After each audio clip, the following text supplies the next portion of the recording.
There's a snake farm in São Paulo. It has quietly kept the world from dying of snakebite for over 100 years.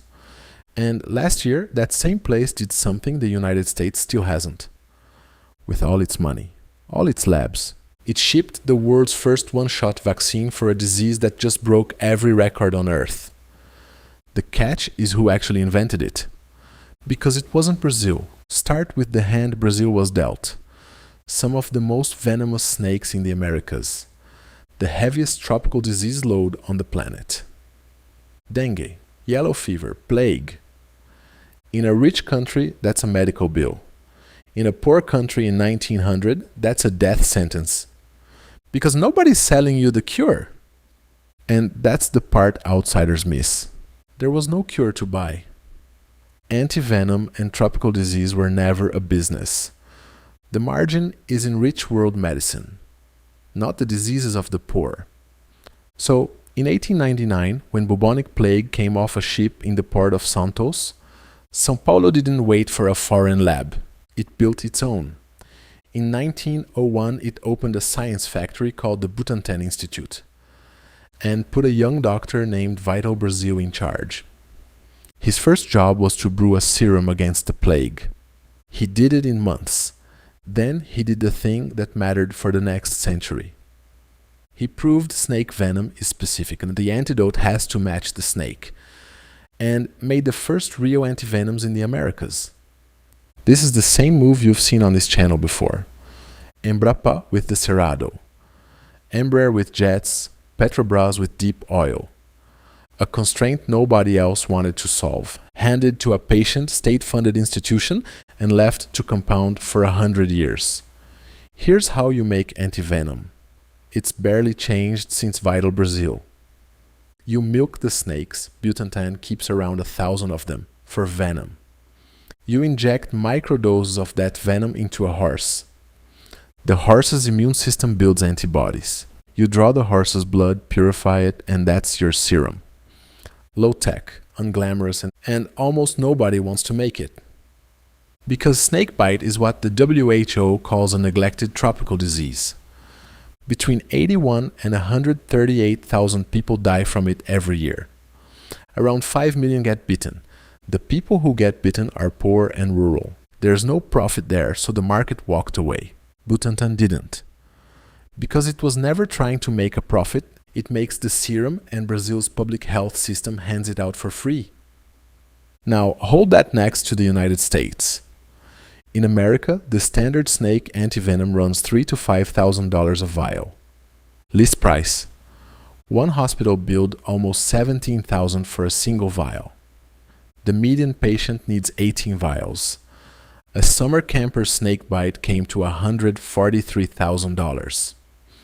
A toddler bitten in her own backyard, over $250,000. Same antibodies, same horse. One country treats it as a public good, the other treats it as a line item.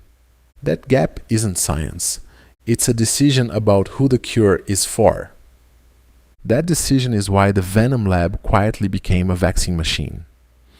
Butantan is the main vaccine supplier to Brazil's health ministry. It makes 100% of the country's flu shots, the largest flu vaccine producer south of the equator. It even keeps a stockpile against a bird flu pandemic.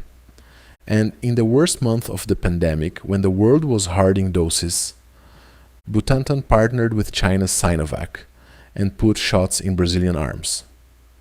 By March 2021, 85% of every COVID vaccine in the country came from this one institute. It delivered around 100 million doses.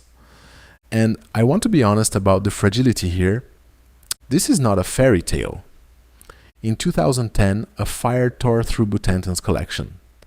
It destroyed about 80,000 preserved snakes and nearly 500,000 spiders and scorpions. One of the largest scientific collections on Earth. The curator called it a loss to humanity. The place runs on state money, which means it runs on politics. During the pandemic, its own COVID vaccine got dragged into a political fight. This is what patient-state science looks like up close. It's not clean, it nearly burns down. And it still ships. Which brings us to dengue, and the record nobody wanted. 2024 was the worst year for dengue ever recorded. 14 million cases worldwide. Brazil alone had 6.5 million and almost 6,000 deaths. 82% of the planet's cases. In one country. And the disease is no longer staying in the tropics. US dengue cases jumped 359% in 2024.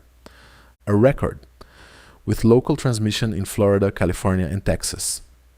The existing dengue vaccines are hard to use. 2 or 3 doses with catches about who can safely get them.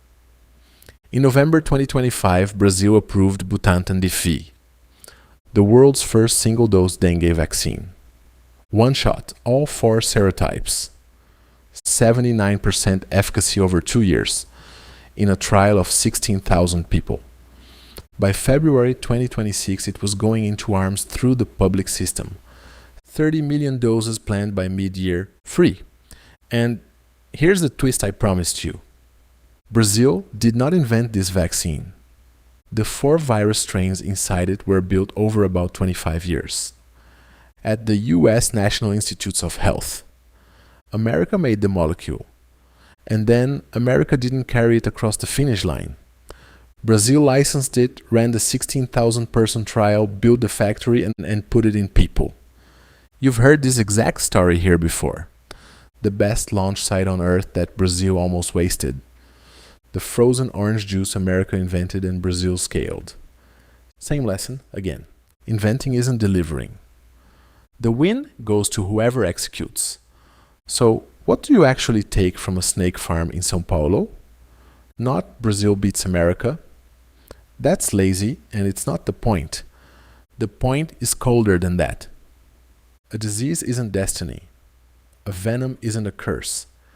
They're just problems sitting there, waiting for somebody to decide they're worth solving. Even when there's no money in it. The US has the best biology in the world, and still let a snakebite bankrupt a family, and let its own dengue vaccine sit on a shelf. Brazil, on a fraction of the budget, decided a century ago that the cure is a public good, and built the boring, fragile state-funded machine that turns venom into serum and a borrowed strain into a shot in your arm. A disease is not a destiny. The only question that ever mattered is who decides to build the cure. If you want the inside read on the other thing Brazil's state science quietly cornered, watch the one on the farm that feeds the world, links on screen.